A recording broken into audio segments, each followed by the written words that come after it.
started to read the Quran for one arrogant reason, and that was that I wanted to find a contradiction. I threw away the articles, the leaflets, the cassettes. I put the Quran away. It was becoming too much for me mentally, emotionally. I've become Muslim, and this is me now. It was a very painful moment when she said to me, I've done my job. I no longer need to be your mother, and you're on your own. To be rejected by your mother is very, very painful. Very, very painful. I couldn't find where I belonged. I felt incredibly lonely, that it became too much. I called my mother and I said to her, please come and take me home. And I stopped practicing Islam. So I took off my hijab. I stopped praying. Assalamu alaikum, Sister Alia Rayyan. Thank you for accepting our invitation. I want to start with, who is Alia Rayyan, and can you tell us briefly about your life? Wa alaikum salam wa rahmatullah. First of all, thank you very much for the opportunity. I was born and raised in East London. I grew up in a predominantly Muslim area. It was predominantly a Bangladeshi area. And so I would see Muslims quite a lot. So I'm of mixed race. My mother is Italian and my father is Nigerian from West Africa. But I think whenever I'm asked this question, I just think Alia is a soul that wants to journey to Allah subhanahu wa ta'ala. How was your life in regards to faith? What were you believing in? I grew up as a Christian. I became a born-again Christian actually as a teenager. I always believed in God. My mother raised me in a way that encouraged me to be curious about life and purpose and the world. And so even though I became a born-again Christian, there were kind of gaps. So I questioned the kind of fundamentals of Christianity at a very, very young age, and found that whilst emotionally and spiritually I was inclined towards the faith, rationally it didn't sit with me. And so I actually ended up leaving the faith. My father's background is very, very interesting because he was actually born a Muslim. My grandfather was Muslim. When my grandfather died long before I was born, my father left Islam. And so when he met my mother in London, he wasn't a Muslim. So I was never, brought up upon Islam. There was no form of Islam. He wasn't Muslim. What was the thing that made you question your beliefs? So I remember going to church with my mother. I would go to church and spiritually and emotionally it would be very, very fulfilling. But I had questions. I couldn't understand how we were worshipping the Son of God. I couldn't understand how in one moment he was the Son of God and the next moment he was the Lord. But more importantly, he was a man, that he was a human being like myself. And I couldn't understand logically and rationally how I could worship another human being. That didn't sit right with me at a very, very young age. And so I questioned that. And I remember one particular day speaking to the pastor of the church and saying to him, and asking him this question. And he said, just have faith. And it was at that moment that I knew that this wasn't for me. How did you first hear about Islam?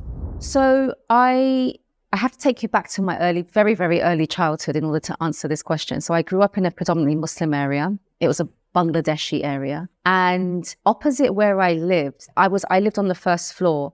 I was about eight years old. I would go to the living room window, lean on the living room windowsill, and I would be able to see on the ground floor opposite the road from where I live.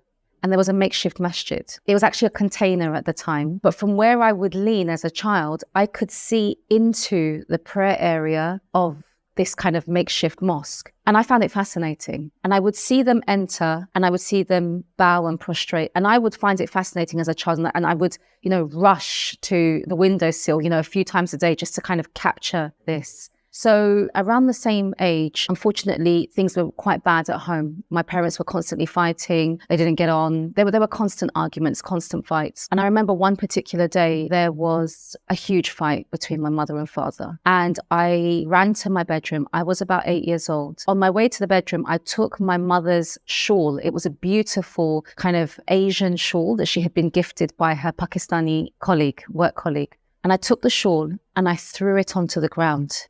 And I made sujood. I prostrated and I said, God, and I remember I said, God, make them stop arguing. But at that time, obviously I was a young child. I didn't know exactly what I was doing, but I was copying what I had seen in the masjid, and I felt that God would hear me because that was a position that was close to God. That's how I felt at the time. So that was kind of like my first experience of Islam. And then there's another one. Fast forward 2 years, I was 10 years old. I was at school. I came home from school and we heard news that one of our classmates, who was actually in my class, he had finished school, ran over the road to purchase some playing cards that were very popular at the time. And he had got knocked over by a big truck and he died instantly. And school wrote home to all his, classmates and invited them to his funeral, which was going to take place in a couple of days' time. So I begged my mum to let me go. And there were a few of us who were non-Muslims in the class.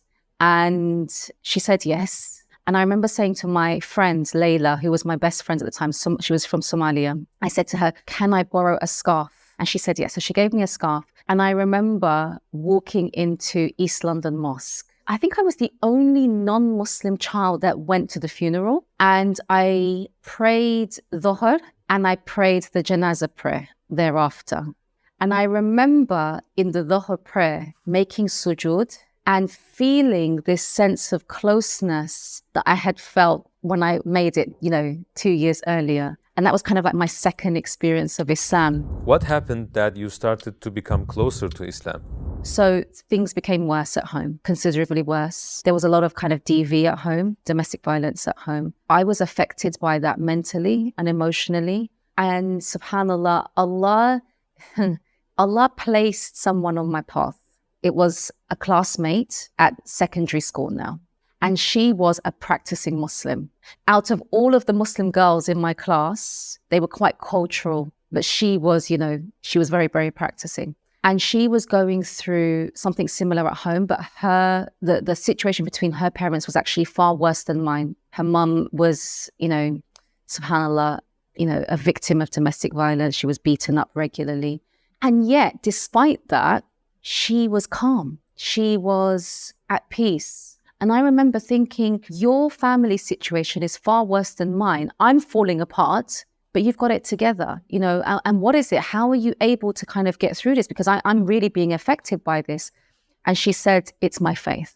It's my faith that gets me through. Now, obviously, I thought I knew who Muslims were, but I also felt that Islam was a very backwards religion. And I developed a great love for this particular friend. We became very, very close. We were completely different. I mean, I was wild. I was a bit crazy, very popular. She was mashallah, a practicing Muslim. And yet we became very, very close. And I started to look into Islam. I started to read articles. At that time, it was listening to tape cassettes. We started to read the Quran for one very arrogant reason. And that was that I wanted to find a contradiction in the faith to save her. Because I just felt that the hijab was wrong. I felt that it would hold her back from a successful career, a successful life, I felt, growing up in the area that I did, what I saw, was men walking, 2 miles ahead whilst their wives walked behind them.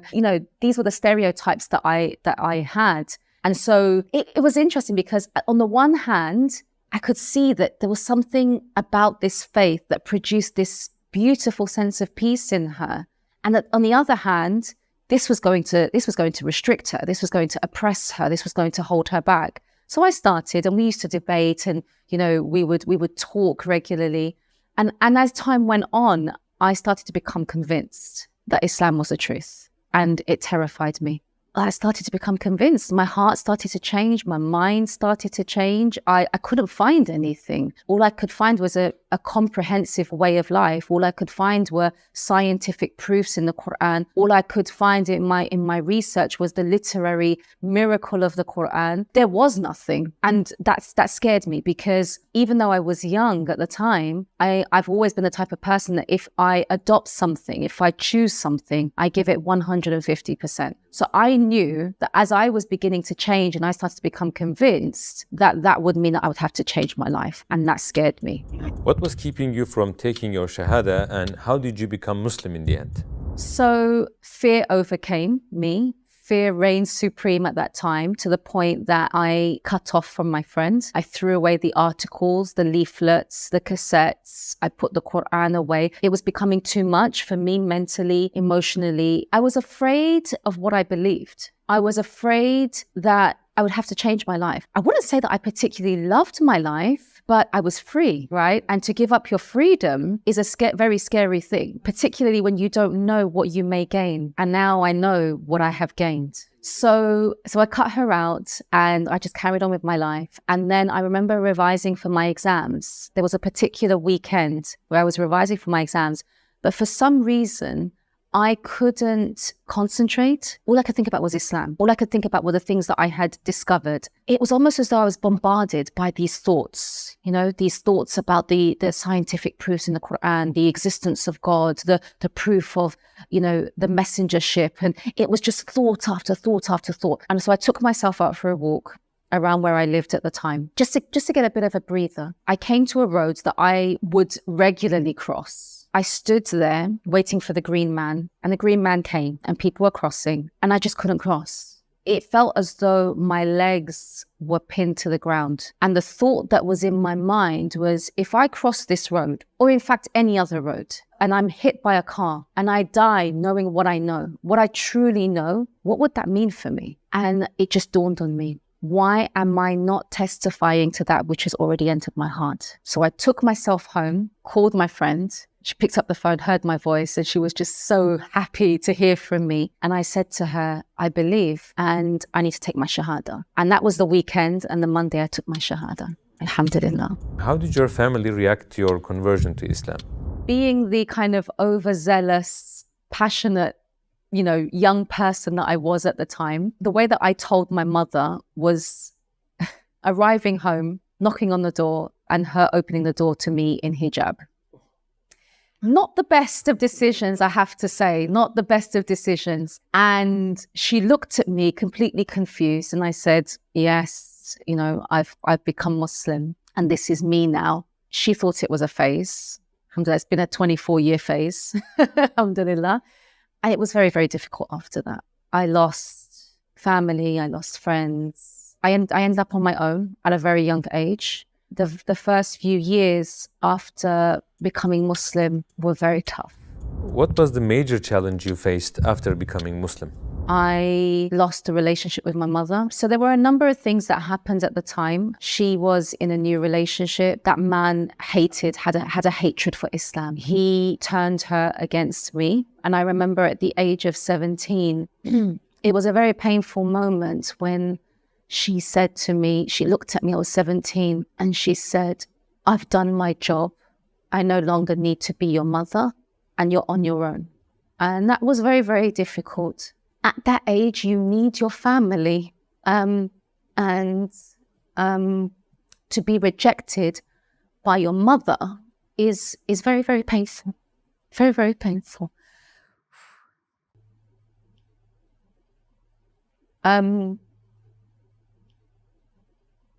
So that was hard.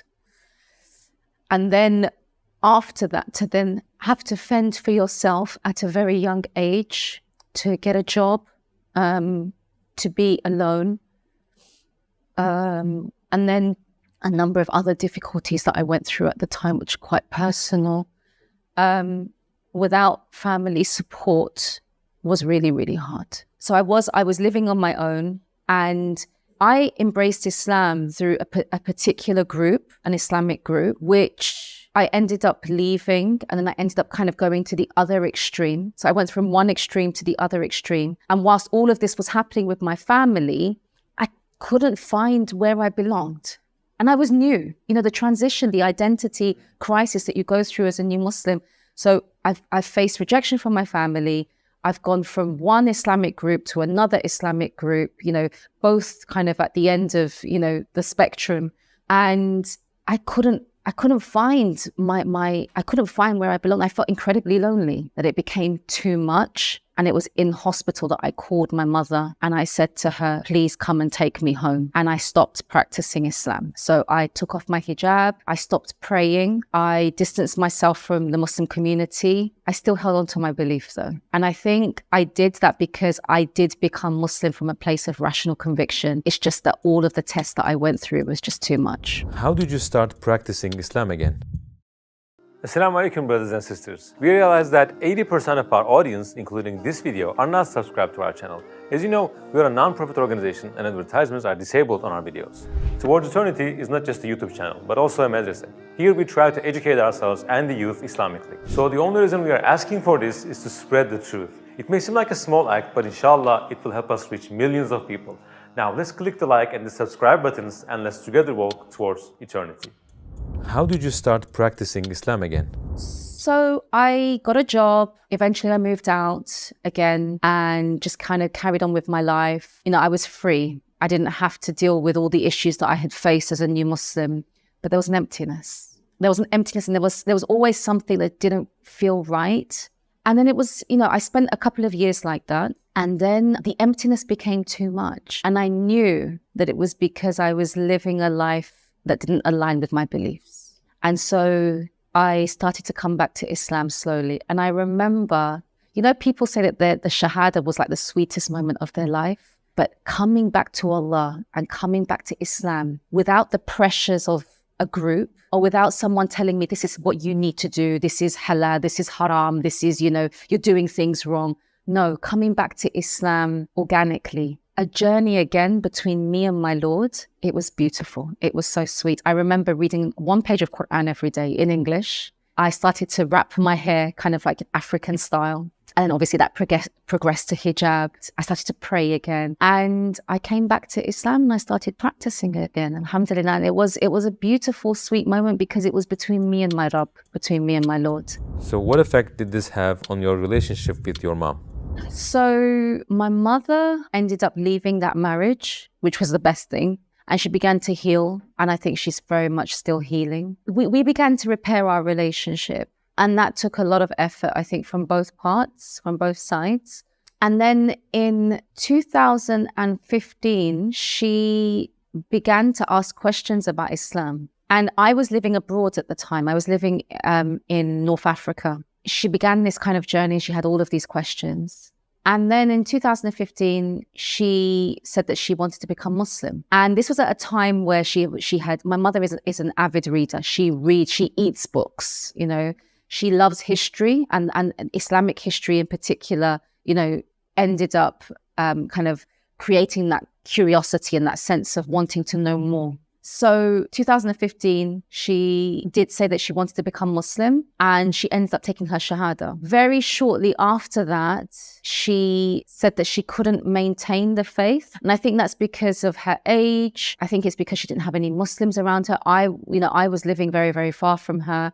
And so she ended up leaving the faith. And then 2021, she began to watch some YouTube videos and she came to me, she said to me, oh, I came across these videos by a woman called Aisha Prime. I didn't know her at the time, so I quickly obviously started to research and she's an American sister. And that led on to my mother watching videos of Sheikh Khalid Yasin. And she came to me and she was so excited. And she said, I have come across this man. I don't know who he is, but he speaks to my soul. He's so knowledgeable. He is someone that understands history, you know, and she has an inclination towards history. And then she would watch video after video after video by Sheikh Khalid Yasin. And she would come to me and she would say, you know, I've learned this. And, you know, he's done this series about Jesus. I think it's called Historical Jesus. And, you know, she found it fascinating. She would just be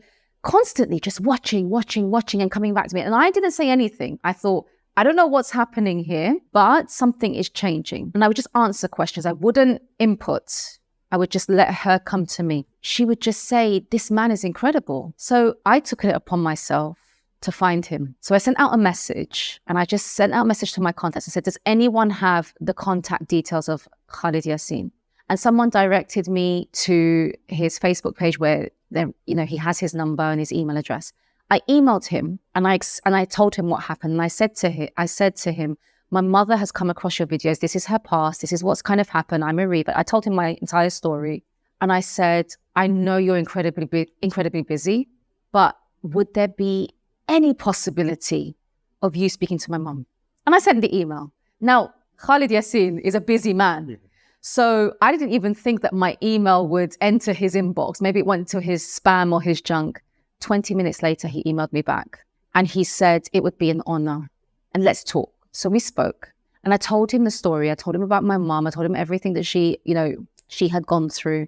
I told him about her new kind of discovery and, the questions that she's been asking and the things that she's been telling me. She's developed this love for the Prophet ﷺ. Things are making sense, things are aligning, and it's not like before. And, she's really believing in Islam. And he asked me a question. He said to me, what's your mother's name?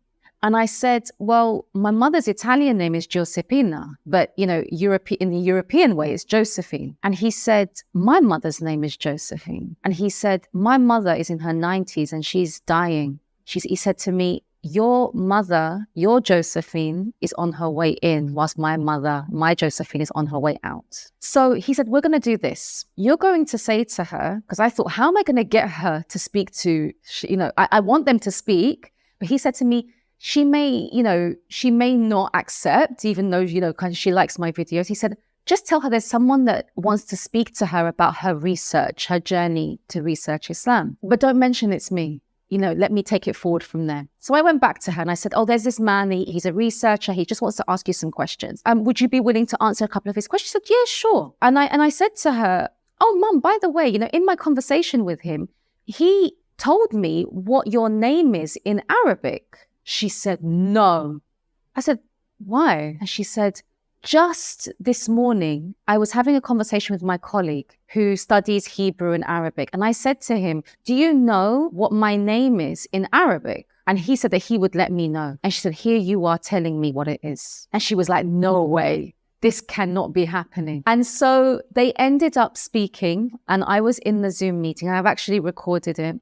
And the way that he dealt with it, may Allah bless him, Ameen. So they're having this conversation, but for some reason, she didn't recognize his voice. And he was just asking her questions, and it kind of led to what she believed. And then somehow he managed to get her to say what she believed. And she believed that there was only one God and that Muhammad ﷺ is his final messenger. So she said that in the video. And he said at the end of the meeting, he said, do you know what SKY stands for? And she said, no. And he said, it stands for Sheikh Khalid Yassin. She didn't hear him. He repeated it and she said, no, it's not you. And he said, yes. And she said, no, if I had known it was you, I would have been more, And anyway, what followed from that was that they had a couple more Zoom sessions and she ended up taking her Shahada again. Alhamdulillah.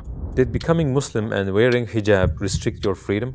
Upon embracing Islam, I have gained my freedom because freedom is removing the shackles placed by people. When you truly connect with your Creator and you connect with your purpose, you live for Him and you don't live for others.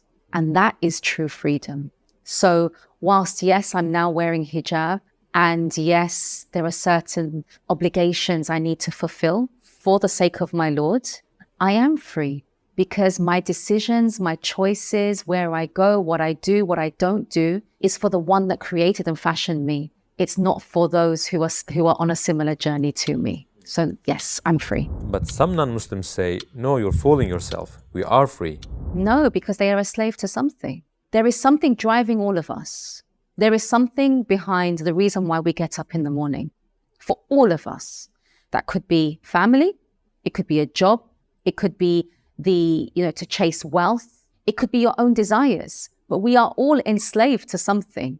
But I would rather be enslaved to the one who is perfect, to whom I came from and I will return to, than to something which is going to end just as I will one day. I once felt that Islam oppressed women, restricted them, and I realized actually that Islam, with culture removed, and I have to point that out, Islam at its purest form values the woman in such a beautiful way, according to who she is as a woman. The companions of the Prophet ﷺ asked, who should I love the most? What was his reply? Your mother. He answered again, your mother, your mother.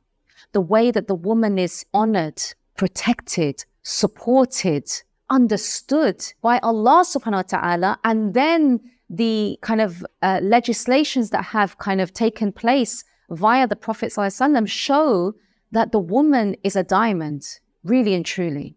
When I think about where I would be now if Allah subhanahu wa ta'ala hadn't guided me, I know that I would be lost, if alive. I wake up knowing that I was meant to be here. I was meant to exist just as I am. And that is where I attach my worth. I attach my worth to my Lord.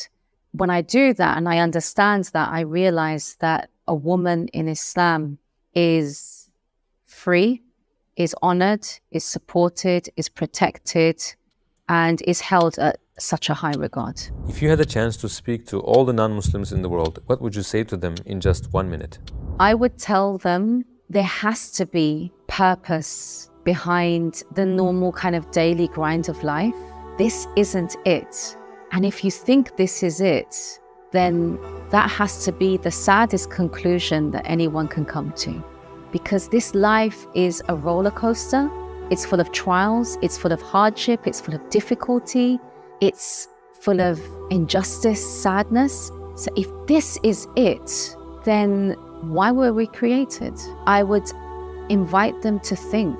I would invite them to consider the cycle of life, to take a flower, to look at how that flower grows from a seed and blossoms into something beautiful, and then wilters and dies again. I would invite them just to stand in front of the ocean and to look at the depths of the ocean and that life exists in the darkness of the ocean. To take a leaf and look at the intricacies of the design of one single leaf and to ask themselves, where did this come from? Where did this come from? What is the purpose of this leaf? What is the purpose of this flower? What is the purpose of the ocean? And then to think, I too am a part of that creation. So if there is a purpose of a leaf and the purpose of a flower, then what is my purpose? That's what I would ask them.